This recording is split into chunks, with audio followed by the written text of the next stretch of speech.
Hello and welcome to my kitchen.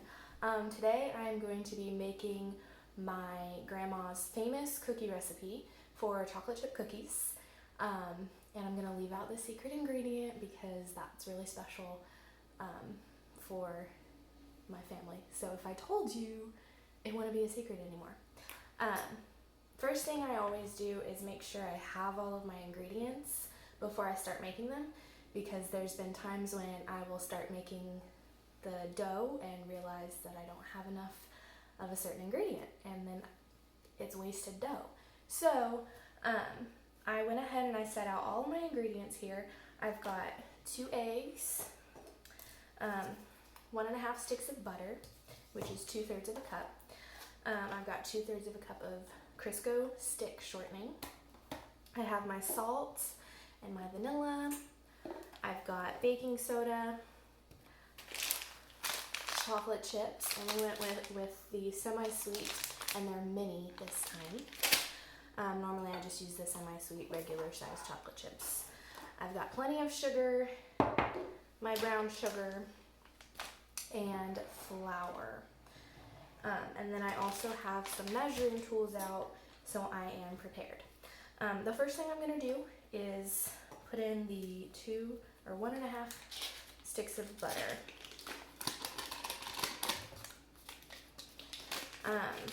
It's not a big deal if the butter is softened or not, because you're going to mix it. Definitely don't use melted butter though, because it makes the texture of the cookies totally different and you don't want that. I'm also going to add my shortening.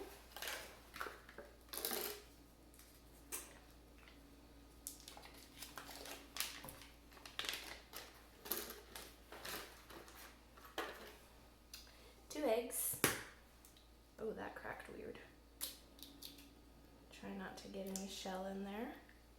Perfect.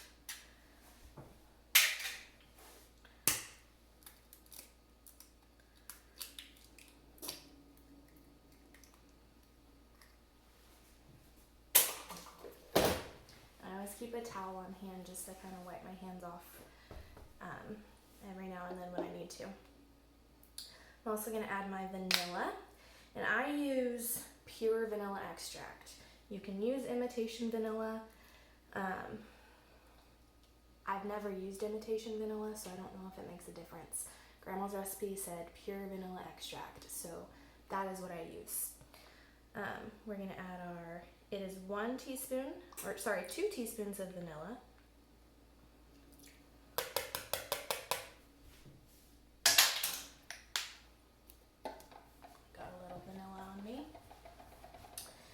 And then 1 cup each of brown sugar and white granulated sugar. Now I have my clean measuring cups. I have 1 cup and 1/3 of a cup. And I need the 1 cup for the flour, and I don't really want to wash the cups between, so I'm going to use the 1/3 cup for my sugars. We're going to start. Since it's 1/3 of a cup and I need a whole cup, I'm going to need to measure out 3 of these. 1, 2, 3. So that's the white sugar. I'm going to add the brown sugar. Just lightly pack it. 1,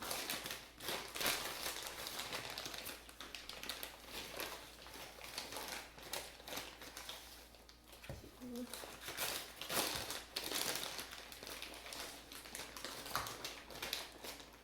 and 3.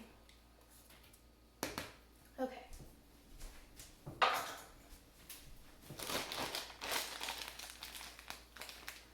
Put that to the side. I use an electric mixer for this. You could use a spoon or a whisk. You could use a stand mixer if you have one.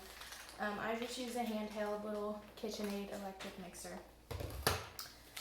Plug this in.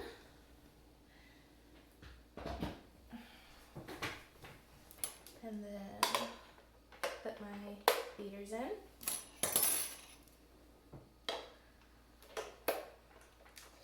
And then I started on low so that way sugar and butter don't go flying everywhere.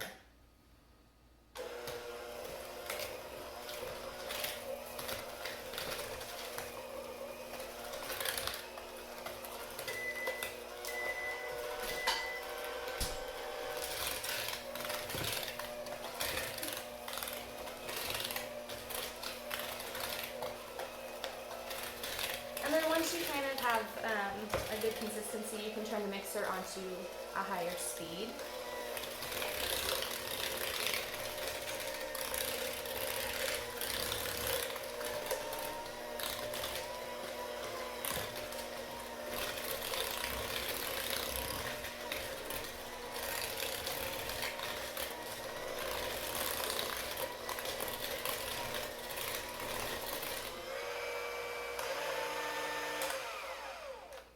And then that's all I use with for the electric mixer, because we don't want to overmix. That will make your cookies flat and really crunchy. We don't want that. Okay. The next thing I'm going to do is I'm going to add my flour, which is 3 cups. And when I bought this measuring tool set, it came with this really cool leveler, so I use that when I'm measuring my flour.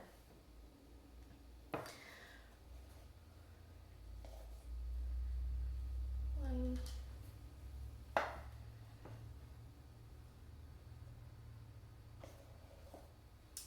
two, and I add it all at once. And 3.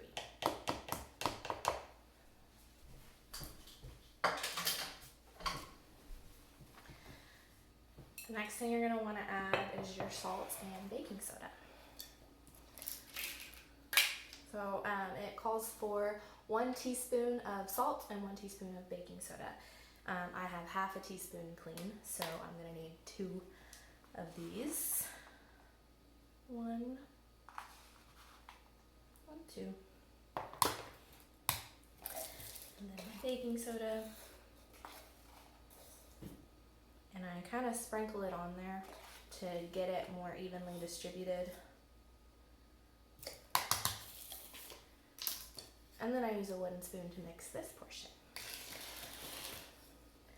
When I was little and my mom or grandma baked cookies, this was my job, was mixing the flour in.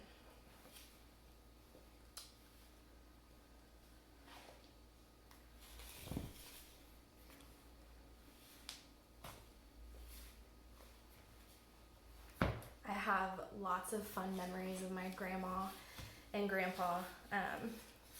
I used to go over to their house, and my grandma would always have cookies, and she stashed them in the freezer because my grandpa would eat them all the time, and he has diabetes, and so if he eats too much sugar, it's really bad for his body. So my grandma would always stash the cookies in the freezer, and anytime we came over, she would pull them out and thaw them a little bit, and we always went back to my mom and dad's with a bag of chocolate chip cookies. When she got older and wasn't in the kitchen as much, she still had cookies, but they were Oreos. And let me tell you, frozen Oreos is the only way to eat Oreos. If you've never tried it, try it, because you won't go back. With a little bit of peanut butter on them, delicious. One of the things that my brother Josh and I perfected was putting the chocolate chips in at a certain time. So we don't mix the flour in completely, and then we add the chocolate chips in, and then we mix it all together. And I don't know what it is, but every time we did that, it always made the chocolate chip cookies just taste better. It's probably just, I really don't know what it is. So I've got my mini chocolate chips. I'm gonna mix them together. Whoops. Some flew on the counter. This is where it gets a little tough mixing it in because the dough is very thick and there's a lot of it. So you have to be careful not to let the dough fly everywhere. If you're baking these with a younger child, you might want to get an adult to help you when it comes to mixing the chocolate chips in.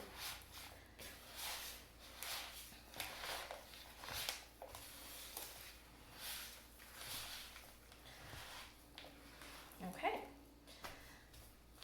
so that's all mixed in. The next thing I'm going to do is drop them onto a cookie sheet. I've already preheated my oven to 375 degrees Fahrenheit. And I'm gonna get 2 spoons from the drawer. I used to have a cookie scoop, but then it broke and I just haven't gone to the store to get a new cookie scoop because this works just fine. And this is what my grandma used because back in the day, they didn't have the wonderful invention of a cookie scoop. So what I'm gonna do is try to make them kind of even. They don't have to be perfect. And I lay them about 2 inches apart.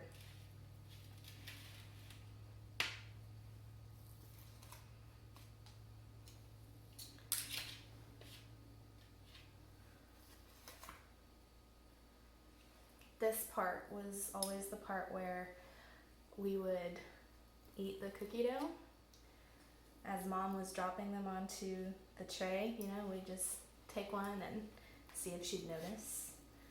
She always did because my mom has eyes in the back of her head. She knows everything.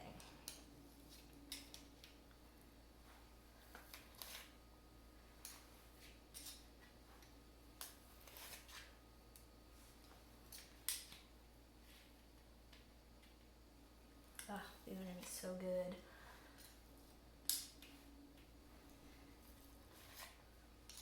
Sometimes if I'm making a bigger batch, then I will put a little bit more on the cookie sheet. So normally I just put on 12, which is a 3 by 4 array. But sometimes if I'm making it for a big crowd and I don't have a ton of time, I can scooch them over a little bit and add a 5th row. So it's a 5 by 3, which is 15 cookies. But for this purpose, I'm just gonna bake 12 cookies. Very carefully pop those in the oven, and we're gonna set the timer